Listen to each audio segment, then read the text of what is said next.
Terima kasih pemirsa, masih bersama kami di One on One. Saya masih bersama Bang Nicole Aprilindo sebagai penasihat hukum dari keluarga almarhum Arya Daru Pangayunan.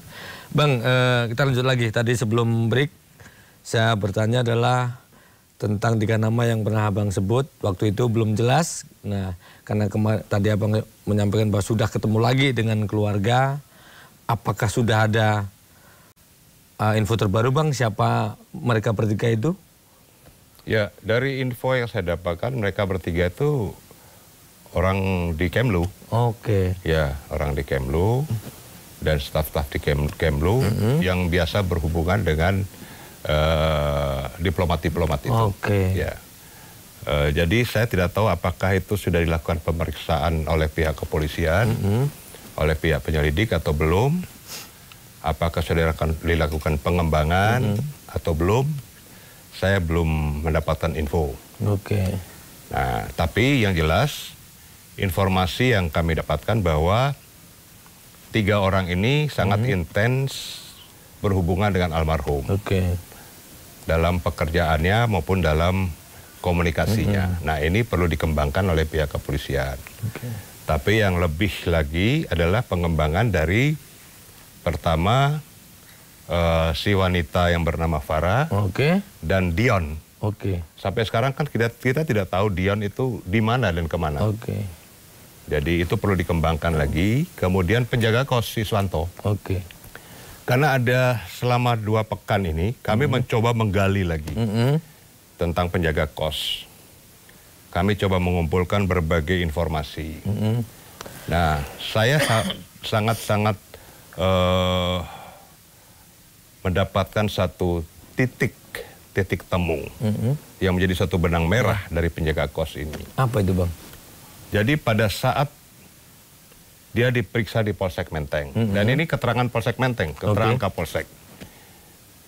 Ada, bisa kita lihat jejak digitalnya ya. Jadi bukan saya ngarang, tapi kita lihat jejak digitalnya.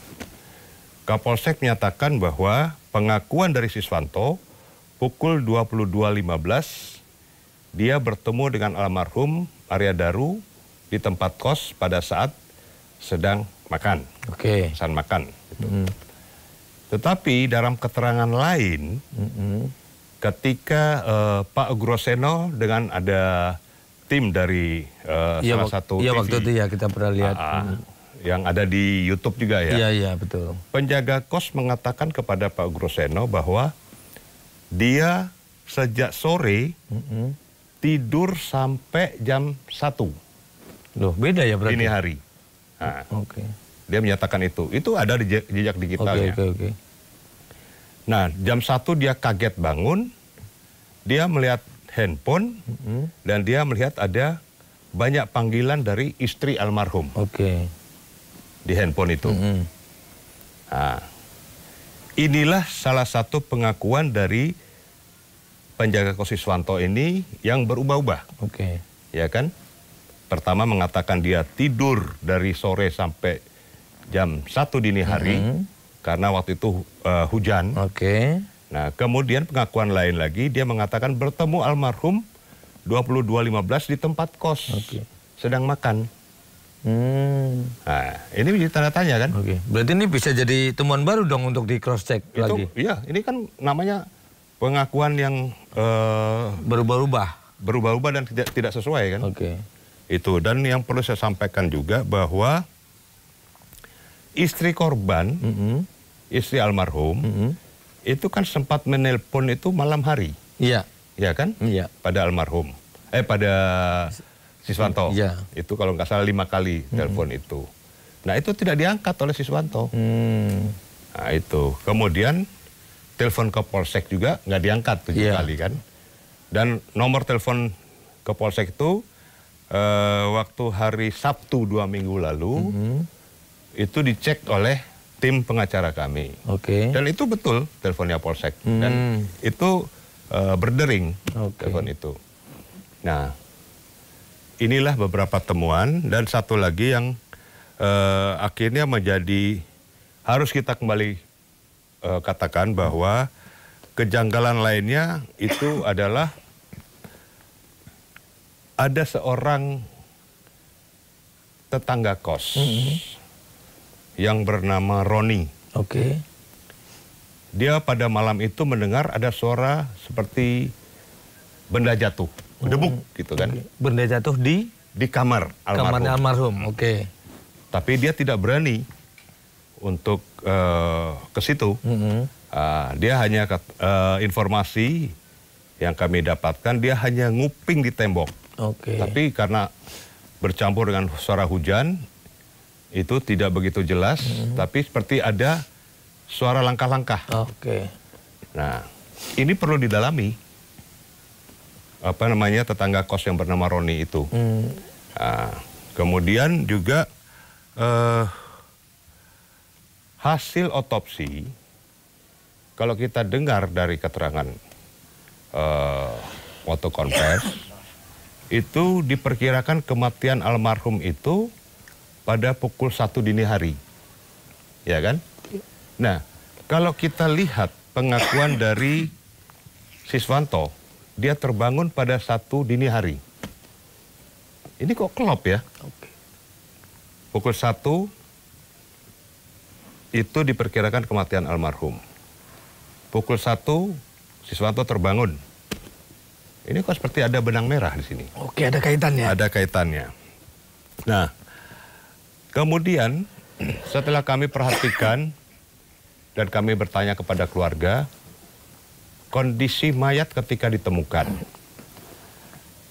itu tangannya itu seolah-olah mengepal, seperti menahan sesuatu, menahan sakit, menahan sesuatu. Dan kakinya pun seperti bengkok begitu kan, menahan sesuatu. Betul.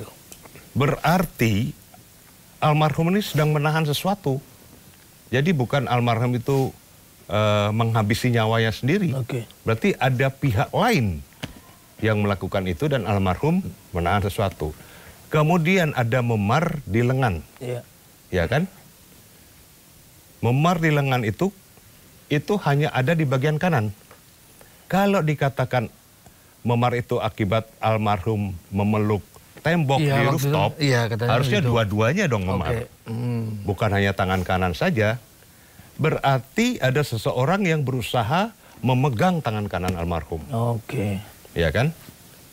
Itu. Kemudian kami menemukan juga dari keterangan keluarga maupun informasi yang kami kumpulkan bahwa ketika olah TKP itu Innafis kemudian setelah dibawa ke rumah sakit kalau nggak salah itu menggunting lakban. Nah, kalau digunting berarti penyidik atau penyelidik tidak dapat mengetahui dari arah mana lakban itu pertama dililit. Dari arah leherkah atau dari arah kepala? Kayaknya sih, sorry Bang, diguntingnya kayaknya di KP deh. Karena waktu itu saya pernah wawancara sama sepupunya Mbak Tantri kalau nggak salah. Dia ketika lihat di rumah sakit sudah nggak terbuka. Ya udah dibuka. Nah, pertanyaan saya, kenapa digunting? Ya kan? Iya. Sehingga itu bisa menghilangkan jejak. Nah, tugas Innafis kan bukan untuk itu. Dia hanya memeriksa sidik jari. Ya kan? Kenapa digunting? Sehingga tidak diketahui bahwa arah lakban itu dari sebelah mana. Cara melilitnya itu. Ini harus didalami oleh penyelidik. Nah, kalau sampai itu digunting berarti merubah TKP dong. Merubah kondisi pada saat itu. Nah, ini tidak boleh. Itu. Kemudian kami mendapatkan hal lain lagi bahwa ketika almarhum diperiksa, itu ternyata ada lebam di mata sebelah kiri. Ya kan? Matanya apa di atasnya? Apa di atas sekitarnya? Mata itu sebelah kiri. Gitu kan? Ada memar. Gitu kan? Tidak mungkin lakban menyebabkan memar. Ya kan? Berarti ada sesuatu hantaman benda. Entah itu tangan, entah itu benda tumpul. Kemudian dengan adanya luka di bibir bagian bawah dalam. Analisa kami bahwa luka di bibir bagian dalam bawah itu almarhum menahan ketika seseorang berusaha membekap almarhum. Tidak mungkin lakban mengakibatkan bibir bagian dalam bawah menjadi luka. Oke. Kan kalau secara, meskipun saya nggak lihat ini ya, saya jujur memang belum pernah lihat foto atau video aslinya itu, tapi kan katanya kan plastik dulu kan, plastik baru dilakban kan. Iya. Artinya kan lakban ini nggak menyentuh kulit kan. Iya, betul. Tapi kok bisa ada memar, bisa ada luka-luka lain, luka garis dan sebagainya. Ya kan? Iya. Karena lakban itu kan menyentuhnya plastik. Iya. Plastik resek itu kan. Tapi kalau abang sempat ini nggak dapat keterangan atau mungkin keluarganya pernah dikasih tahu atau apa, atau keterangan dari mana sebetulnya ketika plastik masuk ini, kira-kira itu plastiknya dipasang berarti dia masih hidup, atau plastiknya jeblok, atau plastik itu plastik itu yang menyebabkan dia mati kan, plastik di ini terus dilakban gitu kan, terus dia akhirnya mati, atau mati dulu baru dilakban gitu, pernah kira-kira? Nah itulah menjadi tanda tanya kenapa digunting. Kalau nggak digunting itu pasti akan ada jejak. Setidaknya ada uap.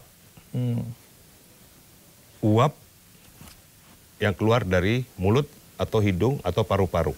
Nah, ahli forensik pada saat itu, keterangan pers menyatakan ada sembab paru-paru kan?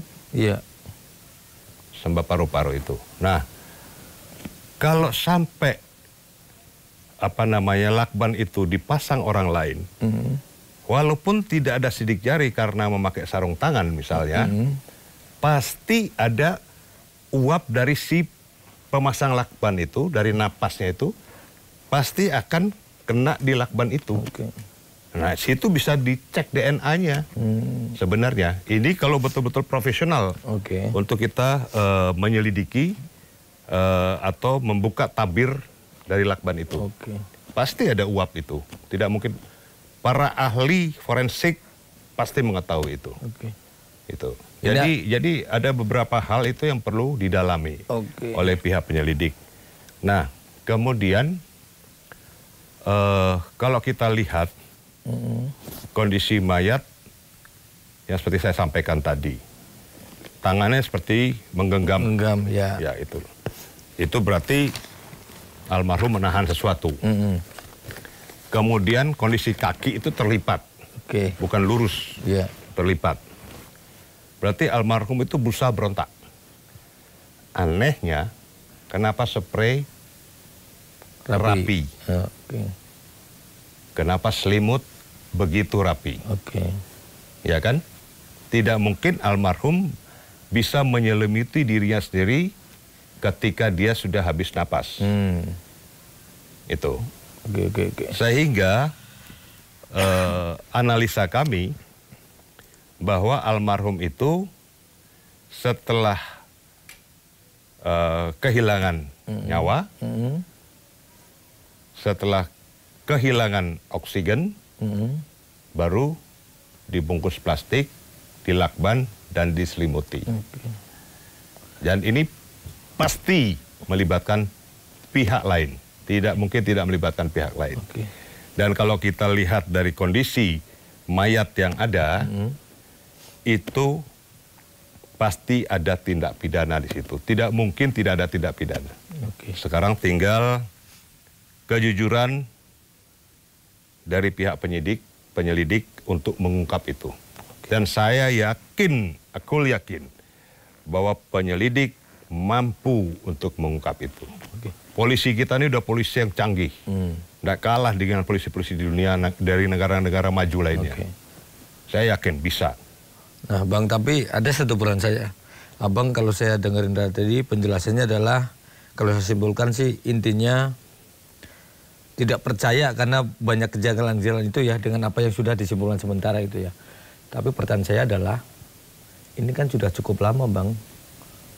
Dari peristiwanya waktu itu kalau setanggal 8 Juli ditemukan, terus sekarang udah September nih Bang. Apakah mungkin Bang kira-kira nanti ketika dilanjutkan lagi barang-barang atau bukti-bukti itu bisa diputar kembali Bang kira-kira? Ya, selama barang-barang itu masih tersimpan rapi, barang bukti itu bisa saja, tapi kalau sudah diacak-acak ya, pasti akan hilang barang bukti. Nah, sekarang kita belum tahu apa barang bukti itu masih tersimpan rapi atau tidak. Beberapa barang bukti yang didapatkan dari tempat almarhum. Itu kami belum tahu. Dan yang dinamakan dengan Scientific Crime Investigation. Scientific itu kan berdasarkan awalnya dari informasi. Kemudian setelah informasi itu diolah secara ilmiah, ya, dianalisis berdasarkan cara-cara ilmiah, saintifik, untuk mendapatkan kevalidan informasi itu dengan adanya barang-barang yang ditemukan. Diteliti secara ilmiah di lab 4, itu kan? Nah, kemudian kalau kita melihat juga sering dikatakan bahwa pihak penyelidik itu sudah berupaya maksimal. Bagi kami, tim kuasa hukum, betul berupaya maksimal, tetapi masih ada yang tercecer. Masih ada yang tercecer. Yang tercecer apa aja, Bang? Nanti kita lanjut lagi ya. Baik. Pemirsa, masih ada yang tercecer. Apa sih yang tercecer? Kami akan lanjutkan lagi usai jeda. Tetap bersama kami di One on One.